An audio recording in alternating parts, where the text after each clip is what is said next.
सरकार येत असेल आणि इथला लोकप्रतिनिधी जर दुसऱ्या पक्षाला निवडून जात असेल तर तुम्हाला या सरकारचा फायदा काय फायदा होणार आहे आपल्याला? याच्यामध्ये मोठं नुकसान झालेलं आहे. या पूर्ण विधानसभा मतदारसंघातल्या कंड्यावाड्यातल्या गावाचा पाल्यांचा सर्वांचा विकास फुटणार आहे, कार्यकर्त्याचा विकास फुटणार आहे, पक्षाचं नुकसान या ठिकाणी मोठ्या प्रमाणावर या ठिकाणी बांधवून होणार आहे. एवढंच नाही, तुमच्या येणाऱ्या घडणाऱ्या भावी पिढीचं सुद्धा मोठं नुकसान तुमच्या आमच्या हातून घडणार नाही याची काळजी उद्या 20 तारखेला तुम्हाला बघायची आहे. हे काम तुम्हाला करायचं. आम्ही आवर्जून अभिमानाने या ठिकाणी सांगतो, ज्यावेळेस या विधानसभा मतदारसंघाचा रिझल्ट लागेल त्यावेळेस महाराष्ट्रामध्ये 288 जागा आहे. 288 जागांमध्ये पहिली जागा हदगाव विधानसभेची राहील, ती सर्वात जास्त मतदारांची. आजची परिस्थिती ती आहे.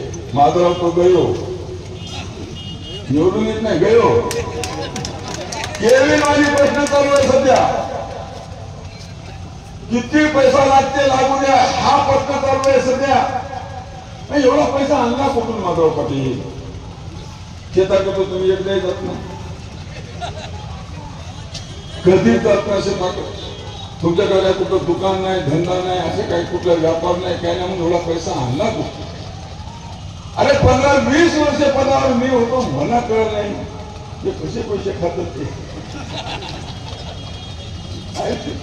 माझ्यासारखा तो मूर्ख माणूस नाही तुम्हाला. कसे पैसे खातात ते तुम्हाला माहित नाही. हे 10 वर्षामध्ये हे माणूस एवढा श्रीमंत बनला कसा बनला असं?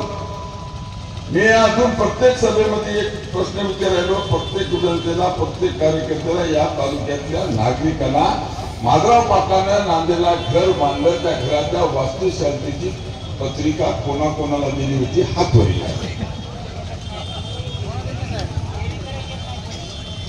बोलवलं का? कुणाला का बोलवलं?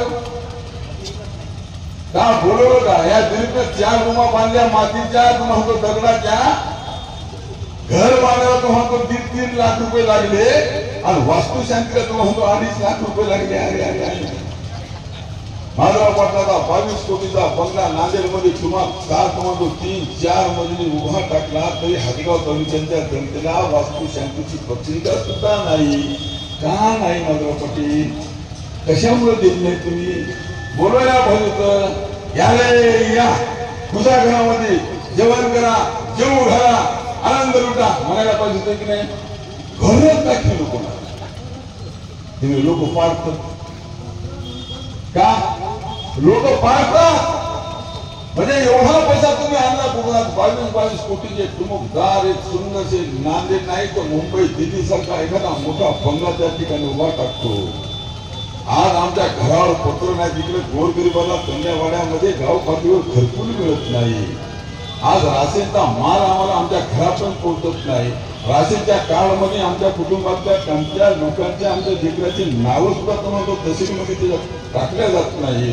काय आनंद आम्हाला पिण्याचं पाणी मिळत नाही गावामध्ये, आणि तुम्ही आमच्या जीवावर निवडून येऊन जर 22 कोटीचे जर बंगले या ठिकाणी उभे करत असाल माधवराव पाटील, आणि पुन्हा जर हदगाव मध्ये येऊन मला मतदान द्या म्हणत असाल तर अशा लोकांना तुम्ही मतदान करणार आहात का? हा प्रश्न मला या ठिकाणी तुम्हाला विचारायचा. काय करायचं मतदान यांना? कशासाठी करायचं मतदान? कधी माधवराव पाटलाला पाहिलं? कधी अनिल पाटलांना सांगितलं होतं अनिल पाटील कोणता कर ते बुकच नाही, लय चोपड आहे. कशात आहे मावती तुम्हाला सांगतो. इकडून तिकडे तिकडून सोडून म्हणा सोडून असं चोपडा म्हणतात. असं एक पिल्लू प्रत्येक विभागामध्ये माधवराव पाटलाचं एक पिल्लू प्रत्येक विभागामध्ये.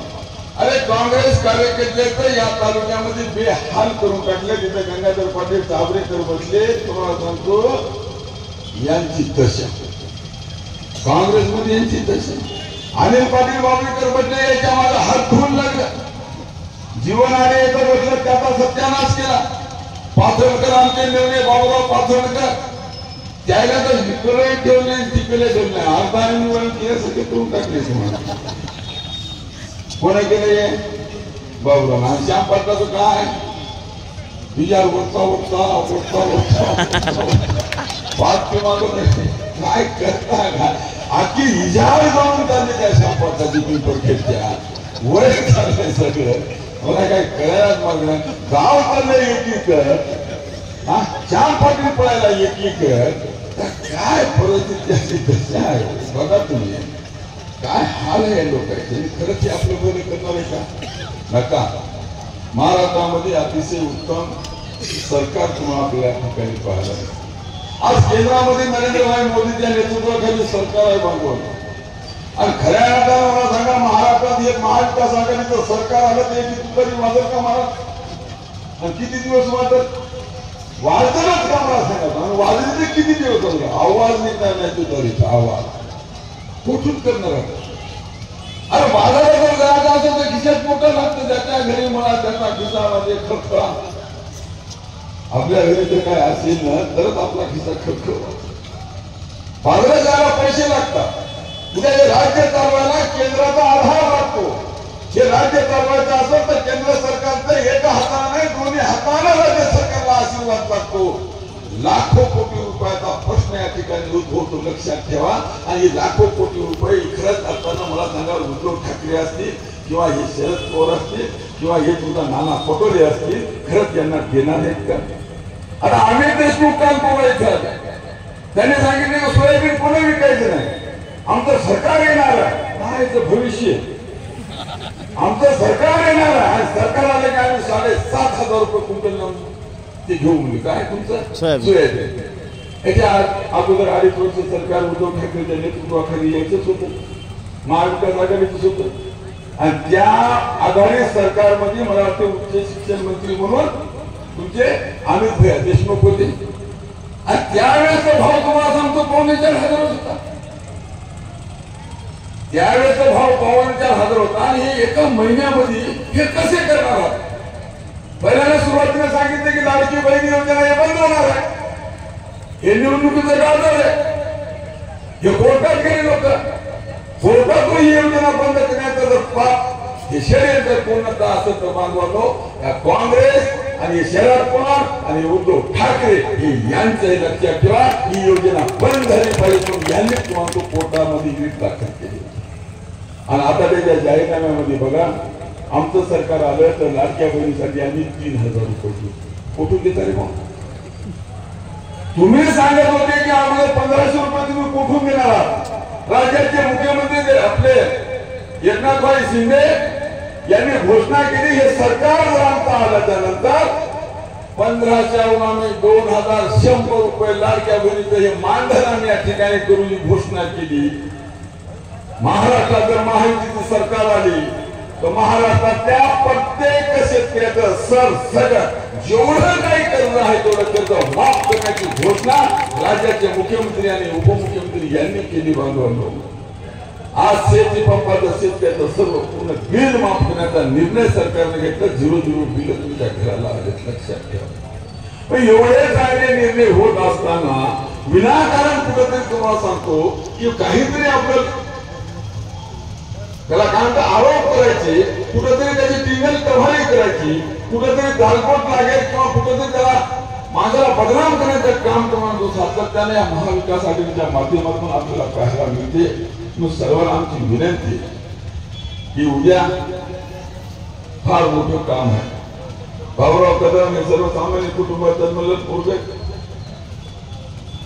बरोबर आहे पाहू द्या काय नाही पाहू द्या एकदा अहो एखाद्या घरामध्ये जर 4 पत्रिका जर लग्नाच्या आल्या तर त्या घरी जर 2 पोरं असतील 3 असतील मुलं एखाद्या वडिलांना आणि दोघंच नवरा बायको 3ही लग्नाला जर निघून गेले साखर काय वाटेल कुठलं मोठं पोरग मानले की घेतली बायको मागे निघाली लग्नाला दुसरं लग्न आहे शिवकऱ्या दुसऱ्या दिवशी घेतली बायको लवे मोठं लवकर पस्तीस खाली घेतली मानली की निघाल म्हातारे काय म्हणणार वेळ या लग्नाला तू या लग्नाला तू या लग्नाला तू आणखी तो एक भाऊ शिल्लक आहे त्या काय पाहू एकच लग्न म्हणतो की नाही आपण म्हणतो की नाही मग 10 वर्ष झाले तुम्हाला सांगतो या भरूला तुम्ही नक्की ठेवलंय.